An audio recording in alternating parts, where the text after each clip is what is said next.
The Limbo mode just reset this morning, and while we've seen these stages before, this guide serves as a refresher for anyone who needs it. You'll notice that I'm covering both 6.1 and 6.2 in a single video.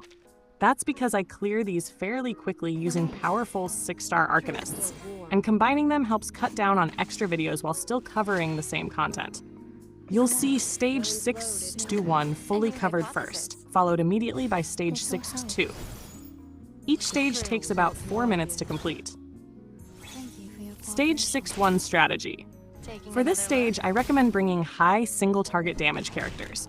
My team consisted of Winsong for her unmatched single-target damage, Mercuria and Argus for support, especially in boosting critical damage, Tooth Fairy as a healer, but also for her debuffs that enhance overall damage output. This is one of my favorite teams because of the synergy between these characters. It's a lot of fun if you have them all. Now, the key to this fight is managing how you deal damage. The game wants you to wear down both bosses evenly and actually punishes you for focusing on just one. Normally, I'd suggest balancing damage between both targets, switching back and forth, but that takes longer and makes it harder to achieve maximum rewards. Since this guide is about speed clearing these stages, we're going to brute force it. First, debuff one boss with Argus's pinpoint ability. Then, activate Mercuria's team buff. From there, cycle through Winsong's cards until you get her ultimate. By the time her ultimate is ready, you should be able to spike down at least one of the bosses, maybe both, depending on your Winsong card luck. A few key points. You won't need much healing here if you follow this strategy. Once one boss is down, the other becomes significantly easier since their action points are cut in half. If you don't have enough damage output to muscle through one boss, switch to the safer method, balancing damage between both. This avoids the game's built-in punishment for focusing on a single target.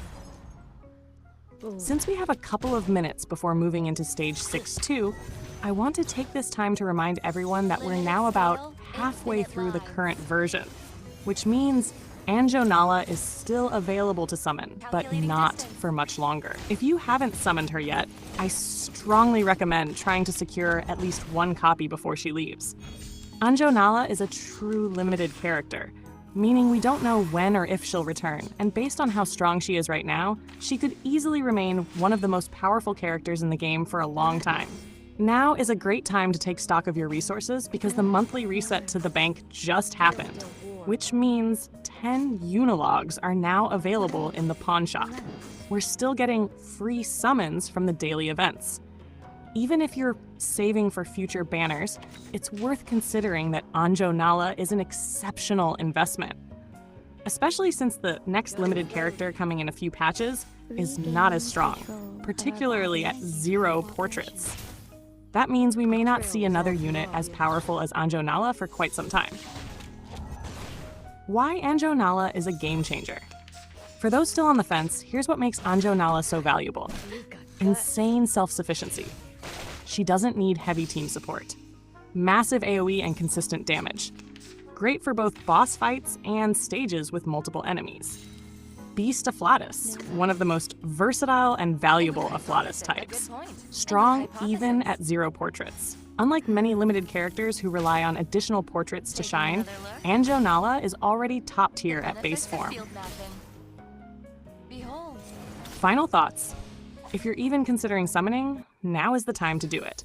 We don't know when she'll be back, and skipping her could mean missing out on one of the best units in the game for months or even longer. All right, with that reminder out of the way, let's jump into stage 6.2 and break down how to handle the Manus Airship boss fight. We've seen this boss before, and in my opinion, this is one of the most difficult Limbo stages simply due to how its mechanics work. The Manus Airship has an extremely high damage heal in the first few rounds, meaning it recovers almost 100% of the damage you deal. It can feel like you're fighting an invincible enemy. This fight actually reminds me of the original Utu challenge with the giant eagle, who also healed 100% of incoming damage and had to be defeated in a single round. If you played back then, you probably remember how brutal that challenge was with the characters we had at the time. How the boss works. As you deal damage to the Manus airship, it begins accumulating fallout stacks. These stacks reduce its damage healing capability over time. Apply a damage taken penalty, making it more vulnerable.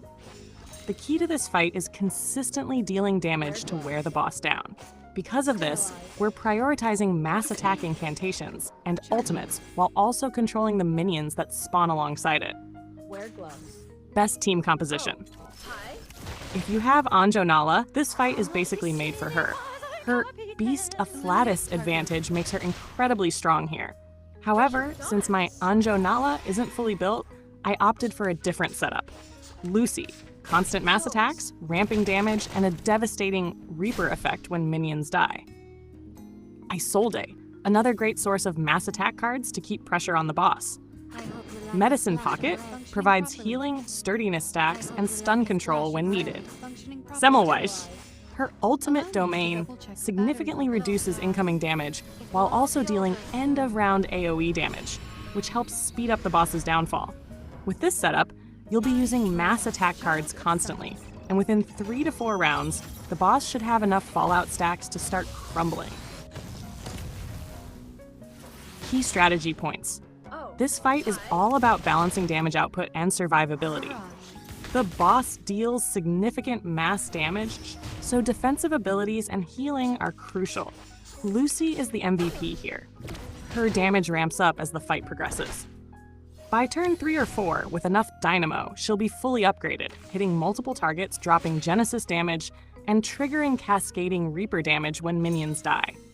Fun fact, this boss was a main villain in the update when Lucy was released.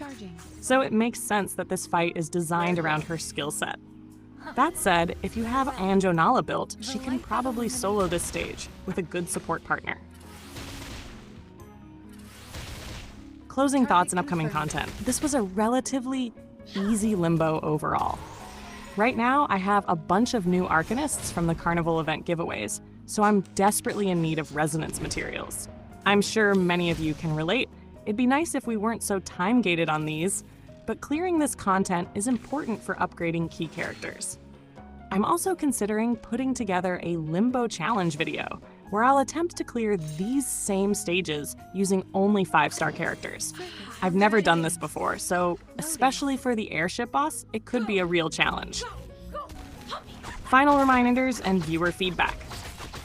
Thanks for watching. If you found this guide helpful, let me know by leaving a like, comment, or sharing. It helps me gauge whether these Limbo videos are still useful and worth making. Also, I'd love your feedback on the format. Do you like seeing both stages combined into one video? Or would you prefer these be split into separate videos? Finally, have a great weekend, and don't forget, the Phototaxis and Study Advanced Difficulty stages unlock at the end of next week. Make sure to use the resources from Clearing Limbo to upgrade key characters